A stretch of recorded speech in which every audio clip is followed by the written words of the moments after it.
இந்த வீடியோவில் நம்ம என்ன பார்க்க போகிறோன்னா, துலாம் ராசிக்காரர்களுக்கு மே 2026 எத்தகைய ஒரு பலாபலன்கள் நிறைந்த ஒரு மாதமாக இருக்க போகுதுங்கிறது சயின்டிஃபிக் வேதிக் அஸ்ட்ராலஜி முறையில் எதையும் நம்ம மிகைப்படுத்தாமல் உள்ளது உள்ளவாறு பரிகாரங்கள் அது மாதிரி மூட நம்பிக்கையில் போகாமல் ஒரு கிரகமும் ஒரு இடத்துல இருக்கும் பொழுது எது மாதிரி தாக்கத்தை கொடுக்க போகுதுங்கிறது நம்மளுடைய 18 வருஷம் அனுபவத்தை யூஸ் பண்ணி நம்ம சயின்டிஃபிக் வேதிக் அஸ்ட்ராலஜி முறையில் ஒளி சார்ந்த அந்த கர்ம வினையை கழிக்கக்கூடிய அந்த அமைப்பு துலாம் ராசிக்காரர்களுக்கு மே 2020 எப்படி இருக்க போகுதுங்கிற பொது பலன் பார்க்க போகிறோம். இப்போ பாருங்கள், துலாம் ராசிக்காரர்களுடைய அதிபதியாகிய துலாம் ராசியோட அதிபதியாகிய சுக்கிரன் பார்த்திங்கன்னா ராசியவே மே முதல் 2 வாரம் பார்த்து 8ஆம் இடத்துல ஆட்சி பலம் பெற்றுகிறார். மே 15க்கு அப்புறம் அது ஒரு நல்ல விஷயந்தான். வரவேண்டிய வரவுகள், ஷேர் மார்க்கெட் போட்ட இன்வெஸ்ட்மெண்ட் மூலமாக, கணவனாக இருந்தால் மனைவியாக இருந்தால் கணவர், பங்குதாரர் மூலமாக வரக்கூடிய சில லாபங்கள் அதெல்லாம் கொடுக்கக்கூடிய அமைப்பு இருக்குது.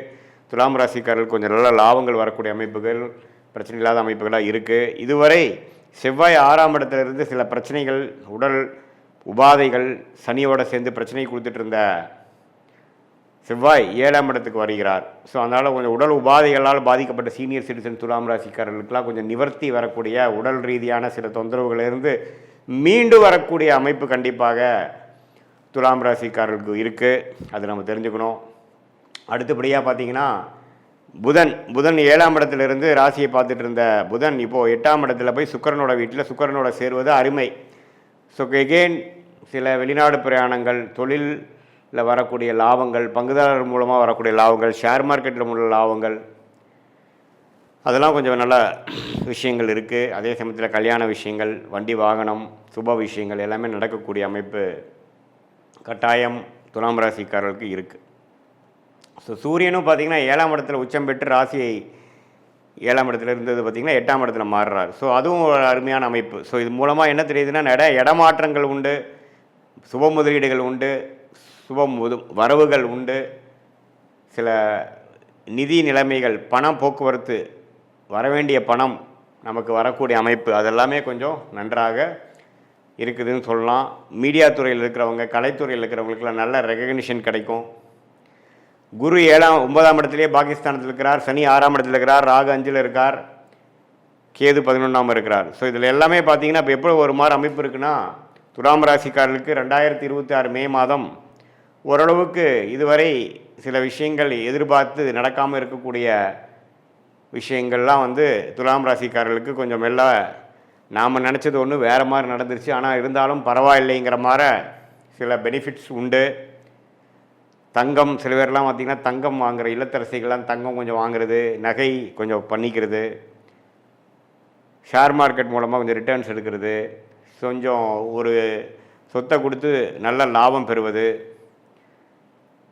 மாமனார் மூலமாக சில சொத்துக்கள் வருகிறது, அது மாதிரி சில விஷயங்கள்லாம் பாசிட்டிவாக வரக்கூடிய அமைப்புகள் இருக்குது. அதுக்கு தகுந்த மாதிரி தசாபுக்திகள் போகும்பொழுது ஸோ பொதுவாக பார்க்கும் பொழுது துலாம் ராசிக்காரர்களுக்கு ராசிதிபதி 8ஆம் இடத்துல இருக்கிறனாலையும், ராஜயோகாதிபதியும் 8ஆம் இடத்துக்கு போகிறனாலையும் மறைமுகமான சில விஷயங்கள் தான் வருமே ஒழிய, நேர்த்தியாக நீங்கள் முடிவெடுக்கும் பொழுது தொழில் மூலமாகவோ அதுலாம் ஒரு மாதிரி தான் இருக்கும்.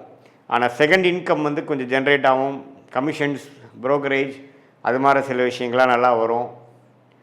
ஓரளவுக்கு ஓவராலாக பார்த்திங்கன்னா உடல் உபாதைகள், பிரச்சனைகள், வம்பு வழக்குகளில் பாதிக்கப்பட்டிருந்த கடன் தொல்லைகள், அதெல்லாம் பாதிக்கப்பட்டிருந்த துலாம் ராசிக்காரர்களுக்கு சிலதெல்லாம் கொஞ்சம் முடிவு எடுத்து சிலதெல்லாம் முடிகிற மாதிரி வரக்கூடிய அமைப்பு உண்டு. ஏன்னா 6ஆம் இடம் கொஞ்சம் செவ்வாய் சனியோடு சேர்ந்து ஏப்ரல் மாதம் ஃபுல்லாக பிரச்சனை பண்ணிகிட்டு இருந்த அந்த அமைப்பு கொஞ்சம் சரியாகுது. ஸோ அதனால் துலாம் ராசிக்காரர்களுக்கு கொஞ்சம் இதுவரை ஒரு மாதிரியான அமைப்பாக ஏப்ரல் மாதம் முழுவதும் இருந்தவங்களுக்கு சில பெனிஃபிட்ஸ், சில வாய்ப்புகள், சில வேலை வாய்ப்புகள், சில மாற்றங்கள், சில ஹோப் கிடைக்கக்கூடிய அமைப்புகள் கண்டிப்பாக இருக்குது. அதை நீங்கள் 2 கையால் பிடிச்சி அதில் மூலமாக வாழ்க்கையில் கொஞ்சம் அடுத்த லெவல் போகக்கூடிய, ஏன்னா குரு பயிற்சி பார்த்திங்கன்னா மே முடிஞ்சு ஜூன் மாதம் வருது. அது 10ஆம் இடத்துக்கு குரு வரார், 2ஆம் இடத்தை பார்க்குறார். கொஞ்சம் கையில் வருமானம் வரக்கூடிய அமைப்பு, கொஞ்சம் காசு வரக்கூடிய அமைப்பு, கொஞ்சம் சில்லறை வரக்கூடிய அமைப்புகள்லாம் கண்டிப்பாக உண்டு. ஸோ அதுக்கு வேணுங்கிற ஒரு ஃபவுண்டேஷனான விஷயங்கள்லாம் பார்த்திங்கன்னா மே மாதம் 2026 குறிப்பாக செகண்ட் ஆஃப் துலாம் ராசிக்காரருக்கு கொஞ்சம் பாசிட்டிவாக அமையக்கூடிய அமைப்புகள் இருக்குதுங்கிறது நீங்கள் தெரிஞ்சுக்கணும். இது பொதுவான பலனை தவிர உங்களுடைய ஜென்ம ஜாதகத்தில் நீங்கள் என்ன தசாபுக்திகள் போய்கொண்டிருக்கிறது, பிறந்த நேரம், பிறந்த தேதி, பிறந்த ஊரை வைத்து திருக்கணித பஞ்சாங்கம் பிரகாரம் நம்ம ஒரு ஜாதகத்தை போட்டு அதில் நம்ம துல்லியமாக பார்க்கும் பொழுது அதில் வந்து எது மாதிரி அமைப்புகள் போய் கொண்டிருக்கிறது, எந்த மாதிரி லக்னத்தில் பிறந்தீங்க, அந்த லக்னாதிபதி எப்படி இருக்கிறார், திக்பலம் இருக்கா, ஸ்தானபலம் இருக்கா, திருக்பலம் இருக்கா, நீங்கள் வந்து சுவாதி நட்சத்திரத்தில் பிறந்தீங்களா, விசாக நட்சத்திரத்தில் பிறந்திருக்கீங்களா, அல்லது சித்திரை நட்சத்திரத்தில் பிறந்தீங்களா, இப்போ என்ன தசாபுக்திகள் போய் கொண்டிருக்கிறது, தசநாதனும் புக்திநாதனும் எது மாதிரி அமைப்பில் இருக்கிறாங்க, இது மாதிரி விஷயத்தையெல்லாம் சேர்த்து வைத்து தான் நம்ம பார்க்கும் பொழுது அடுத்து வரக்கூடிய ஷார்ட் டேர்ம், அடுத்து வரக்கூடிய லாங் டேர்ம், 3 மாதம் 6 மாதம் 1 வருடம் அடுத்த 2 வருடம்லாம் எது மாதிரி ஒரு தாக்கத்தை கொடுக்கக்கூடிய அமைப்பாக நம்ம வாழ்க்கை திசை திரும்புகிறது, எது மாதிரி சாய்ஸஸ் எடுக்கலாம், எது மாதிரி டைமில் சில முடிவுகள் எடுக்கலாம்,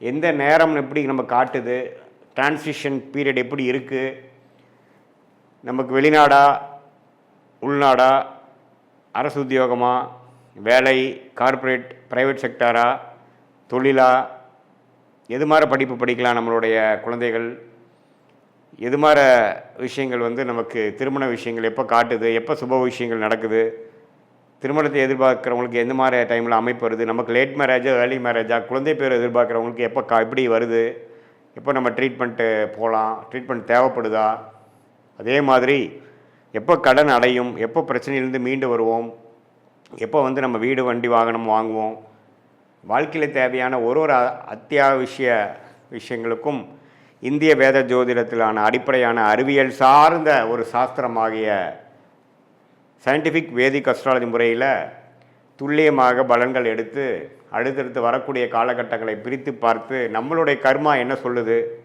எது மாதிரி விஷயங்களில் எப்படி பண்ணால் எப்போ பண்ணால் பெட்டராக இருக்குது அப்படிங்கிறதெல்லாம் துல்லியமாக பார்த்து அதுக்கு தகுந்த மாதிரி முறையில் நம்மளோட வாழ்க்கையை அமைத்து கொண்டே ஆனால் நம்ம கண்டிப்பாக தேவையற்ற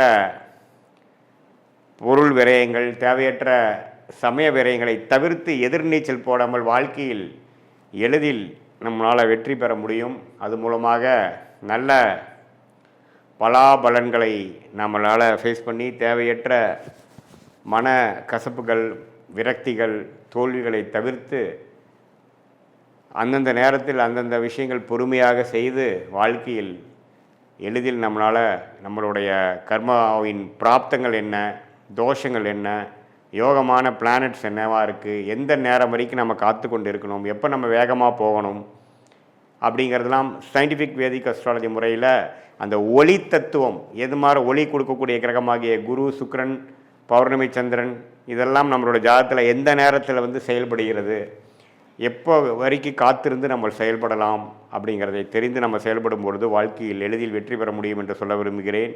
மீண்டும் மற்றொரு காணொளியில் சந்திப்போம். நன்றி, வணக்கம்.